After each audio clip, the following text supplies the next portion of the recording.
Sin embargo, Paola, es una semana corta, esta semana una buena noticia, por lo menos que podamos decir en el día de hoy, comenzar este lunes pensando que ya el jueves ya se va a acabar. Y es común que durante los fines de semana largo nos salgamos de la dieta regular debido a la mayor cantidad de tiempo libre. Claro, reuniones con amigos o con familia suelen estar acompañadas de mucha comida, pero ¿qué debemos hacer para disfrutar el fin de semana largo sin salirnos de la dieta?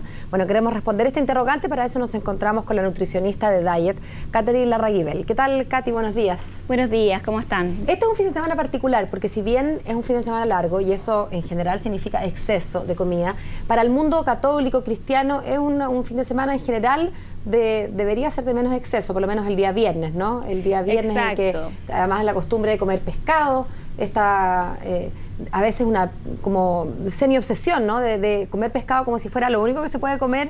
Exacto. Y con el consiguiente aumento de los precios, en fin. De hecho, en esta época, este fin de semana aumenta la venta de pescados del 50% de lo que acostumbramos a comer los chilenos. Y es sumamente importante entender que no solamente debemos comer con pescado en esta época o en esta fecha, porque sería muy importante que los chilenos aumentáramos el consumo, porque nos va a ayudar a disminuir un montón de patologías asociadas. ¿Cuáles, Katy? Chile en general consume aproximadamente 7 kilos de pescado per cápita al año. Si nosotros nos comparamos con países que son más sanos, por ejemplo Japón, consume alrededor de 50 kilos de pescado al año per cápita. 50 versus 7. Versus 7. Y si nos comparamos, por ejemplo, con España o países más europeos, consumen alrededor de 30. Entonces, Chile consume muy poco pescado para todo lo que tenemos de pescado. Oye, ¿y el pescado basta con consumirlo porque sea pescado o hay que evitar el pescado frito, el pescado con salsa blanca? Obviamente tratar de consumirlo lo más saludable, porque además el pescado, bueno, todo el mundo sabe que contiene omega 3 y por eso es tan importante y nos hace tan bien para el sistema cardiovascular, para el cerebro y un montón de otras cosas. Pero si nosotros lo freímos, la temperatura es tan grande que pierde sus propiedades. Entonces, esa propiedad que estamos buscando del pescado, que es aumentar un poquito el HDL, que es el colesterol bueno, etcétera, se va a ir perdiendo y no lo vamos a lograr y no lo vamos a conseguir, además de aumentar un montón el aporte calórico en esa preparación en particular. Ahora, muchas personas se confían, sobre todo en Semana Santa, dicen, bueno, vamos a comer pescado y se olvidan del tema, por ejemplo, de los huevitos de Pascua, porque no hay que ser muy... ¿cómo se dice?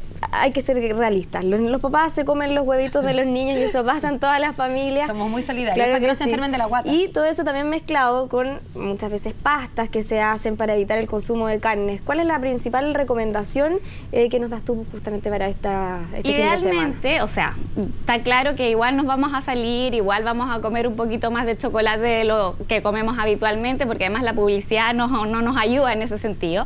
Pero sin embargo, tratar de compensar, comer una de las dos comidas grandes, a lo mejor más abundante, y la otra, si vamos a salirnos en la hora de almuerzo, vamos a tener un almuerzo familiar importante, a lo mejor la cena, hacerla mucho más hipocalórica que ese almuerzo que tuvimos tan grande. No las dos comidas del día y no todo el día salirnos de la dieta, sino buscar un puro momento para salirnos de la dieta, y obviamente que esto es las horas más tempranos del día. Tratar de que no sean horas de noche. O sea, el huevito, por ejemplo, es mejor comérselo efectivamente el domingo en la mañana, en la búsqueda con los niños, que dejarlo para el domingo en la noche con las noticias. Exacto, tratar de que sean todas las cosas calóricas más temprano para el día.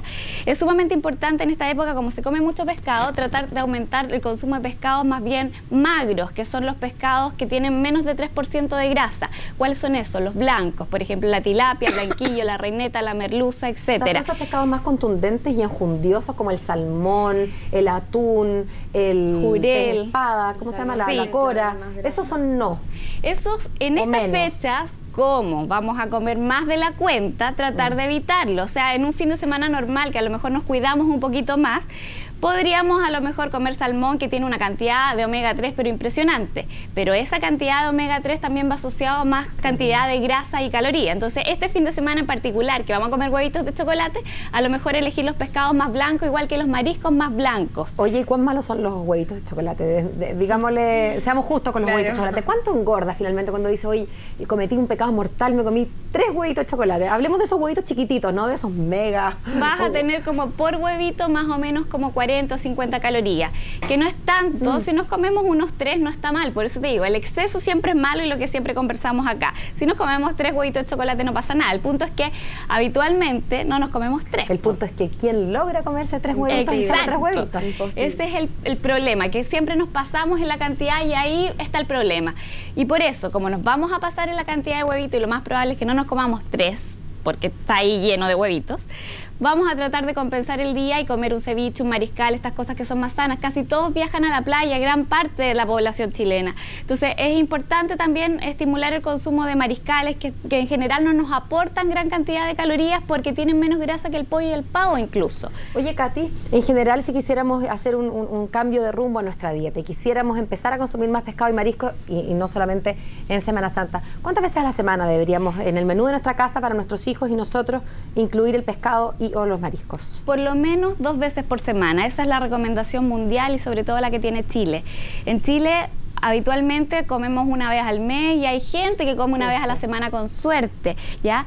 Yo entiendo que hay gente que no come pescado porque no le gusta, y no le gusta la preparación del pescado, etcétera. Muchas veces por el precio también. Y, por ejemplo, en esta época, mucha gente puede tratar de no comer pescado y puede comer legumbres en reemplazo. Las legumbres, si nosotros las acompañamos, por ejemplo, con arroz, tienen una cantidad de proteínas de buena calidad increíbles, muy comparativas con una carne. Entonces no es necesario que, por ejemplo, alguien que no tiene el dinero suficiente y necesita hacer todo el tema de Semana Santa, de no comer carnes rojas, etcétera, puede reemplazarlo por legumbres fácilmente, y va a tener la misma aporte de nutrientes que tiene quizás comiendo pescado. Obviamente que la cantidad de omega 3 y esas cosas no las va a tener, pero en general es una buena forma de equiparar un poquito las cosas. Me asalta otra duda respecto a los pescados, ahora que hablamos de ceviche.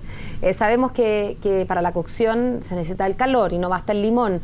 ¿Qué pasa entonces con los niños? ¿Es recomendable que niños de cierta edad hacia abajo no coman ceviche por el hecho de que se trata de pescado crudo? Es que si lo vamos a preparar, por lo general los restaurantes sí lo cocinan un poquito, los restaurantes de buena procedencia obviamente, y si lo vamos a preparar en la casa, podemos darle una cocción pequeña de unos 5 minutos y después prepararlo como ceviche igual, no cambia eso tanto el sabor. Ayuda Obviamente esa cocción de 5 minutos va a matar todos los posibles bichos que podría tener ese pescado crudo.